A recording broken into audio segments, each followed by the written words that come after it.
Enjoy sa kanilang Holy Week vacation ng soon-to-be married na sina Solan Heussaff at fiancé na si Nico Bolzico. Ang Star Bites sa Tidikata Bayan.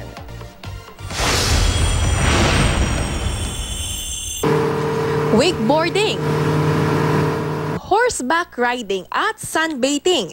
Hindi pinalampas ni Kapuso It Girl Solan Heussaff ang bawat sandaling mag-enjoy sa kanyang Holy Week vacation kasama ang fiancé na si Nico Bolzico sa Balesin Island Club. Sexy si Solen sa suot na bikini, habang si Nico ibinida ang kanyang six-pack abs. Pag masyadong mainit, then just go exercise para at least you'll sweat more and then you'll be sexier. Kasama rin ni Solen sa bakasyon ng kaibigan na si Rufa May Quinto, ang Kapuso comedian. Nag-post pa ng litrato ng kontrobersyal na yaya meal na in-order daw niya sa Balesin.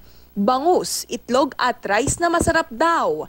Naging usap-usapan ng yaya meal ng batikusin ng dating beauty queen na si Maggie Wilson Consunji na discriminatory daw. Nauna nang umalma ang exclusive island resort sa pagtawag ng discriminatory ang yaya meal. Kung gusto raw ng kanilang guest na orderan ng mamahaling pagkain ang kanilang yaya, malugod daw nila itong ihahain. Ang sinasabing yaya meal daw ay pagbibigay ng karagdagang opsyon sa mga bisita. Katatibayan, GMA News.